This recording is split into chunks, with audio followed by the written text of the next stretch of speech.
Coming up, a deadly weekend on the roads. What state officials say is behind the large number of crashes.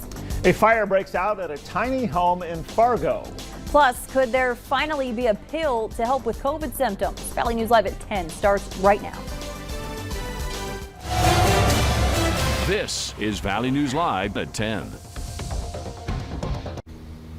Good evening. Thanks for joining us. Deadly crashes on our roadways over the weekend here in the Red River Valley. 4 people died, several others injured, some of them seriously. Valley News Live's Nisha Taylor spoke with State Patrol officials to learn more about the factors contributing to these accidents. Several vehicle accidents took place over the weekend in the Red River Valley. At least 4 people died and several others were severely injured. It's concerning. Obviously, we're getting into our winter months where we get a little bit busier with crashes. Our fatality crash picture, we're actually above last year's rate and the year before. North Dakota State Patrol officials say there are several contributing factors for many of these crashes. A majority of them involved impaired driving. So whether that's somebody's been under the influence of alcohol and or under the influence of drugs. So those are the majority of the serious injury fatal crashes that we've had real recently. We've also had some crashes because of distracted driving. Some drivers who we spoke with say they have their own concerns when out on the road. The main thing for me is the distraction of drivers, the unwillingness of some drivers not to yield the right of way, to run lights and stop signs. Even staff at auto body shops in the area say they're seeing more vehicles come in for repair. Accidents seem to be more severe than they have been in the past. Like I said, probably 15 to 20 vehicles have been towed out of here this month. So that means we got no chance to repair them or anything. And the State Patrol says although accidents are bound to happen, many of them are preventable. But it takes the public to be able to make good decisions. 94% of crashes, so all crashes, involve human error. 94% of crashes are preventable, so we can drive that number down just by being better drivers out there, paying attention to what we're doing, and follow those rules of the road. In Fargo, Nisha Taylor, Valley News Live. Tonight, officers urge you wear your seatbelt, refrain from driving impaired, and minimize all distractions while you're on the road.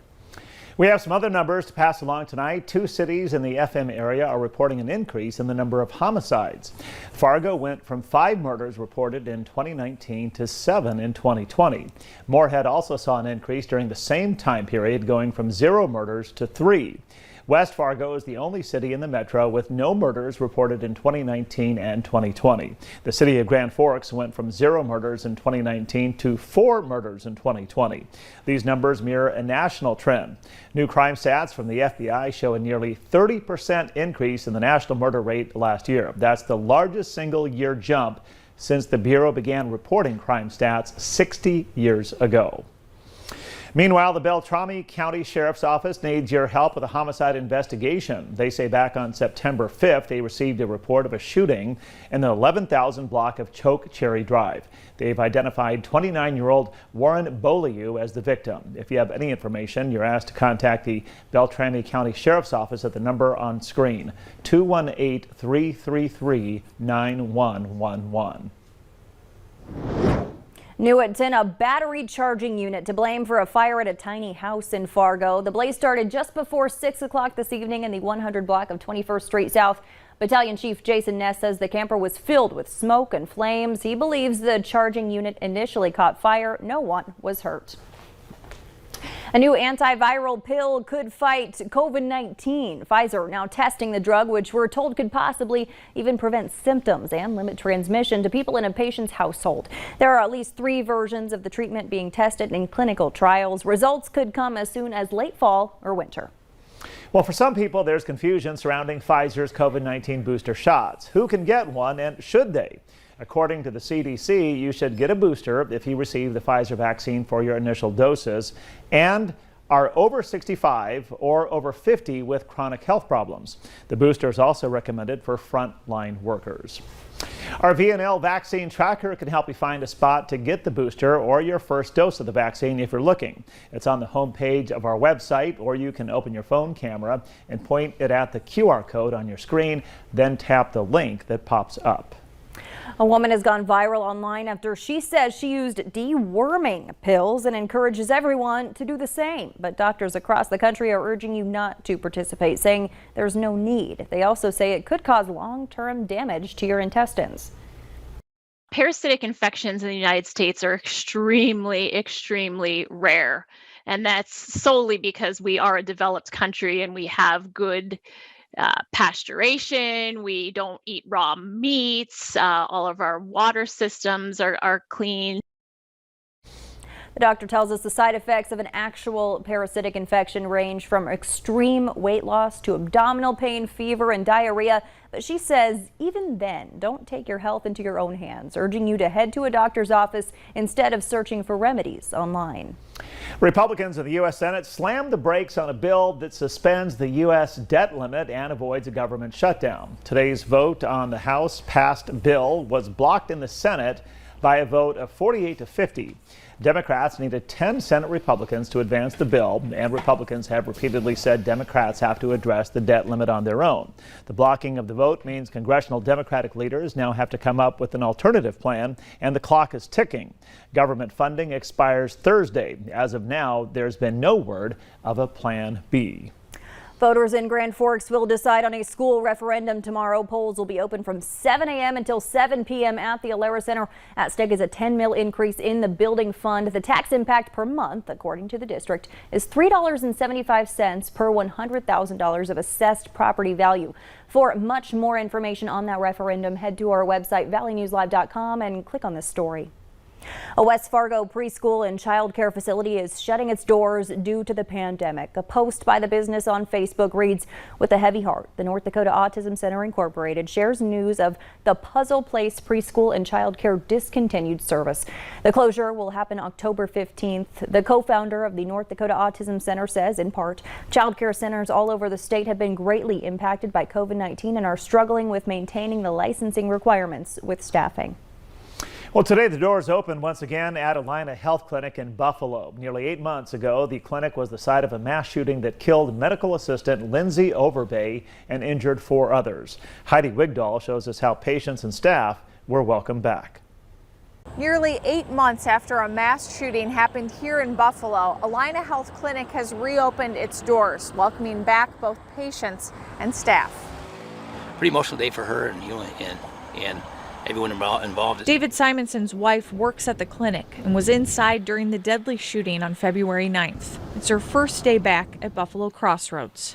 She was really nervous. She took a few days off and stuff and went to go see her daughter up in Duluth up there to spend some time, just kind of get away and clear her mind. Employees were able to visit the clinic ahead of Monday's reopening. They've been working at 4 different locations since the shooting. When the first patient came in, it was a really good feeling. Carmen Ilatalo with Alina Health says an emotional support dog and counselors were available. The clinic is newly renovated with revamped security measures. Just this morning, one of our doctors told me he feels really good about being back in the space and feels good about the changes that were made. So that was really, really gratifying. The space is now lighter and brighter with local art, including hundreds of golden origami cranes, a symbol of many things, including hope. What it feels to me like is that people came here with a lot of resolve and a lot of hope. And out front, a symbol of Buffalo Strong. Staff named the statue Phoenix. David is one of the many who came by Monday to show his support. We dropped off some flowers and made sure that she's on our hearts and our minds, along with the rest of their staff too. Now, various parties raised more than $284,000, including $113,000 via donations to Alina Health's Caring for Caregivers Fund. 39 workers are trapped underground at a mine in northern Ontario. This after the system that transports the employees out of the mine went down yesterday afternoon. Mining company Vale says the miners are stuck in a shaft at the Totten nickel and copper mine. The company says they're in communication with the trapped workers and they are safe. A rescue team plans to help them out with a secondary ladder system. No word yet on how soon. A giant dust cloud covers cities in Brazil. Residents recorded videos as the city's sky went dark due to the enormous amount of dust. According to the local civil defense, the lack of rain made the soil drier and strong gusts at almost 60 miles per hour caused that dust to rise. A federal jury today found singer R. Kelly guilty of all counts against him, including racketeering and sex trafficking. Kelly faced one count of racketeering with 14 underlying acts that included sexual exploitation of a child, also kidnapping, bribery, and sex trafficking charges. He also faced 8 additional counts of violations of the Mann Act, a sex trafficking law. The jury, made up of 7 men and 5 women, began deliberating Friday. Kelly could face decades in prison at sentencing, which is set for May 4th next year.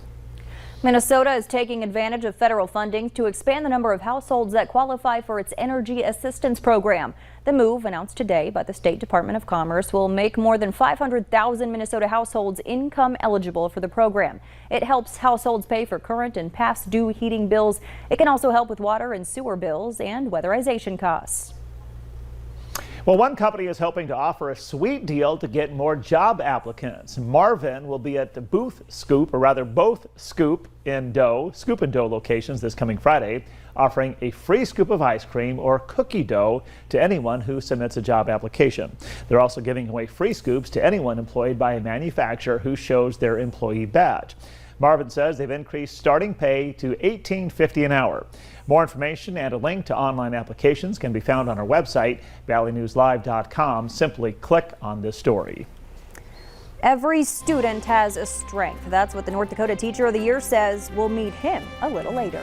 But first, Hutch joins us with a forecast that will definitely have you pulling out the warm weather gear. I said warm. That's for tomorrow. He's coming up next, right after the break.